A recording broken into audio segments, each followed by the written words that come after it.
What's up, YouTube? Back for my second video on LS swapping the 94 to 96 B bodies.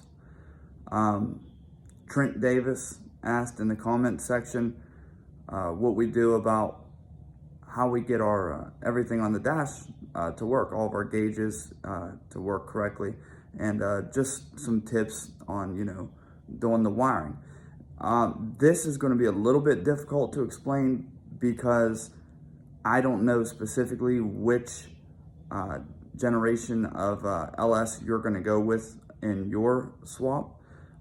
Gen 3, Gen 4, they, each one has different PCMs and different PCM configurations, and the wiring would be different in each one. But that doesn't mean that I can't tell you how to wire it up from the car's side. Now, there's a website called lt1swap.com, which I'm sure most, if not all of you, are familiar with if you're considering or in the middle of doing an LS swap on these B bodies. That is going to be your go-to website. That literally almost any information that you need for these swaps is there as far as wiring goes, and you can literally pick, they have it highlighted each section, which part you want to go to as far as if you have a 99 to 02 Silverado or 03 to 06, whatever you're getting your specific swap out of, and then they're going to tell you all the pinouts of each PCM for each configuration. So on the car side of it though, to get you, like for instance, let's start with the oil pressure sensor. To get your oil pressure gauge to work, I have a Gen 3 5.3. So on my Gen 3 5.3, I don't know if you're gonna be able to see it or not, but your oil pressure sensor is in the back here. Everybody usually knows where the oil pressure sensor is, and if you can't see it there, then I'll walk you over to an engine that I already have pulled out of another vehicle. So this is your oil pressure sensor, this one right here. As you can see, there's only one wire coming out of it. It grounds itself to the motor. The one wire that's coming out of it is going to go directly to your oil gauge, pretty much. The wiring coming out of your car going into your main harness, which is right down there into the firewall.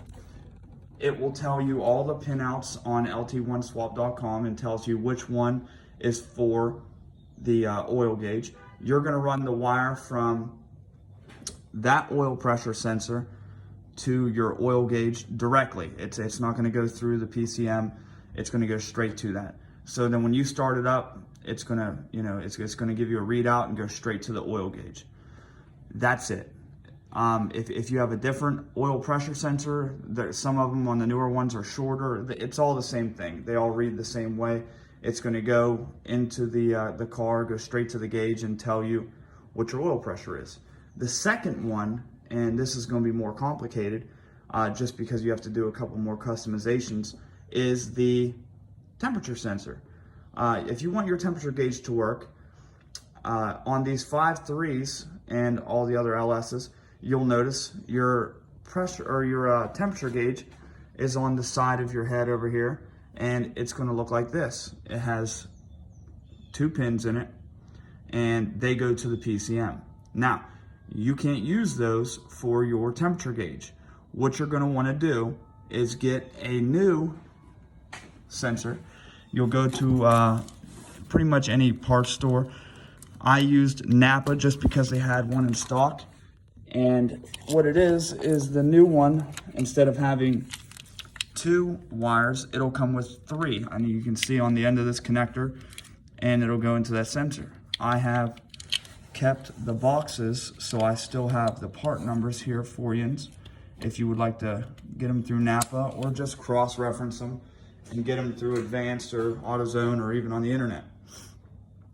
For the temperature sensor itself, and this is for Gen 3, I'm not sure if it's the same as Gen 4, but the temperature sensor, this is going to be our part number, TS5721, and that's going to be the actual temperature sensor itself. That's going to be the one that goes into the side of the head. When you get that, you're going to need a new plug, the 3-wire plug.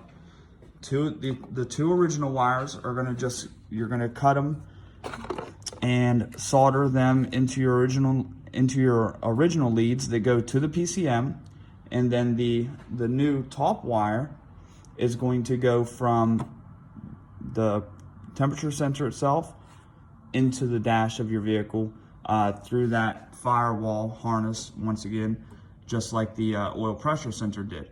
That's going to control your temperature gauge on your dash. That's it. You'll have, like I said, instead of having 2 wires from the original sensor, you'll get the one with the 3. And I believe that's the original temperature sensor from the earlier model Camaro, like 97 or 98 maybe.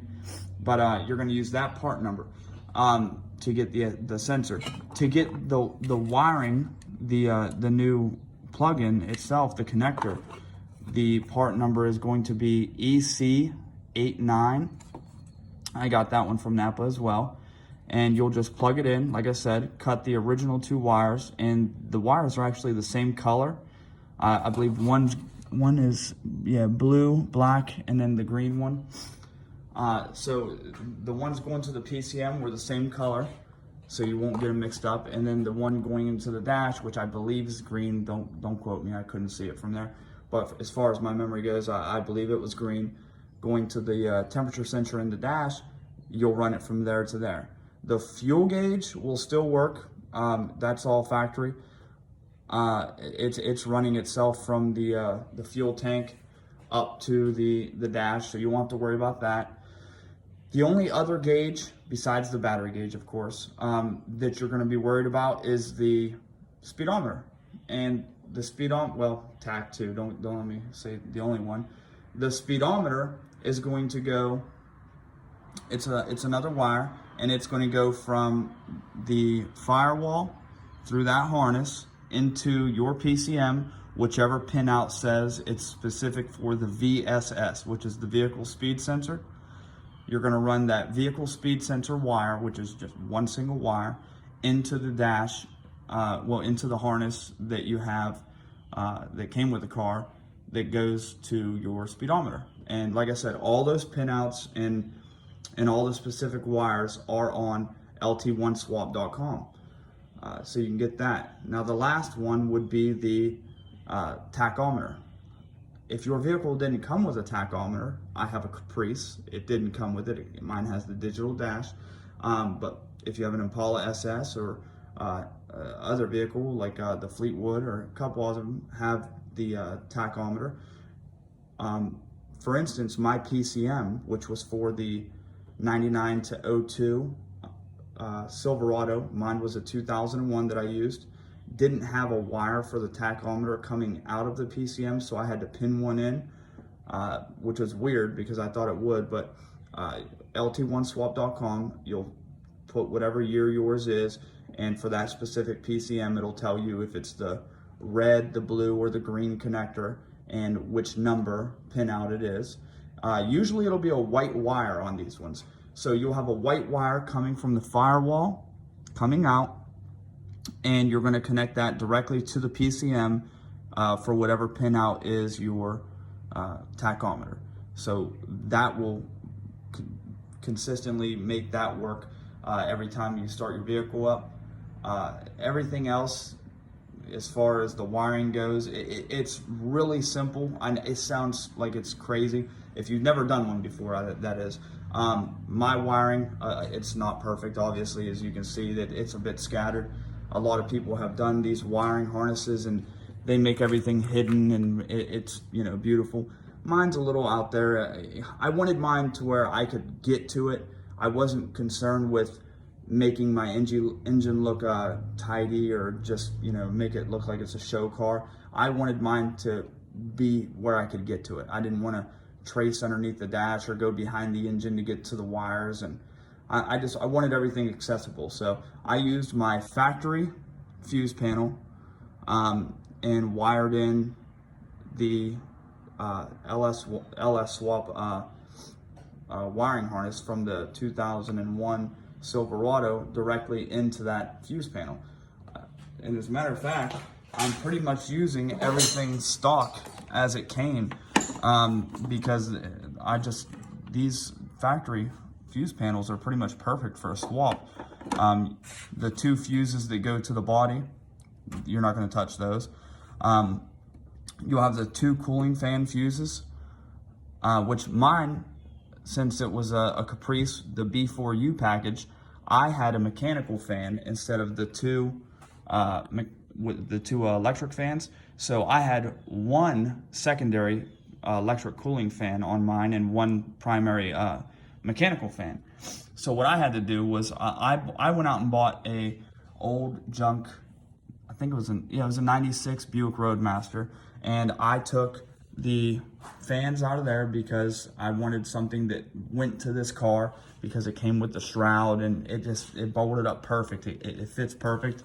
It came with, the wiring harness, all the plugs are the right way. Everything plugs in the way it should. And that's how I wanted it. I wanted everything to look and work as if it came like this stock. So I ran the wires to that, and the only thing I had to do was, since I already had my secondary fan, I just took the wiring from the 96 Buick Roadmaster and wired it into this fuse panel here, which is really simple. If you have both fuse panels sitting right next to each other and flipped over, you can see exactly how it's wired in. And then you'll have 2 wires coming from your PCM that controls your 2 fans. Fan 1, which is your primary fan, and fan 2, which is your secondary fan. Each one will have a 40 amp fuse, which is the actual power for the fan, and then you'll have the activation fuses, if you will. I have them labeled as number 7 and 8, which I think is what they are stock. 7 is your primary, and number 8 is your secondary. I've got 10 amp fuses on those, and they've also got their own circuit breaker. Well, but yeah, everything else was wired in pretty easily. It went together a lot easier than I thought it would once I got started on the wiring. If you have any other questions as far as wiring goes, or Mr. Davis was talking about the fuel system, which I'm going to make another video on, showing exactly how I did the fuel system. Whenever I did the fuel system, I didn't buy any fuel lines at all.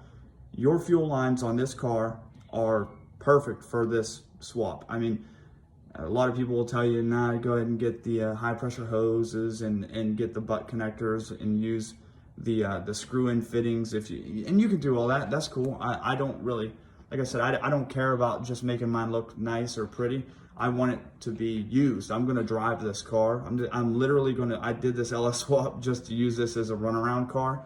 I like the old car, and I've had it for a long time, and I plan on keeping it for a long time, so I wanted to put a motor in it that was gonna last a long time. But yeah, all the fuel lines that are in your vehicle, you're gonna be able to use without cutting any of them. And yeah, they're all there. All you need is the fuel filter / regulator from the Corvette, which in the other video I'll show you the part number and the exact same one, show you where I mounted it, which was in the factory location, spoiler alert. And yeah, I'll show you how you can use the 3/8 line straight from the tank to the filter and then back up, and then the 5/16 line that goes from the tank to the filter, and that's your return line. I'll show you which ones you can use, and so you don't have to cut anything and everything just snaps together. And yeah, it's a pretty clean install for a fuel system. The only thing I don't like about the lines is how this upper line here, it has this loop on it, which, yeah, no big deal really. It keeps it over.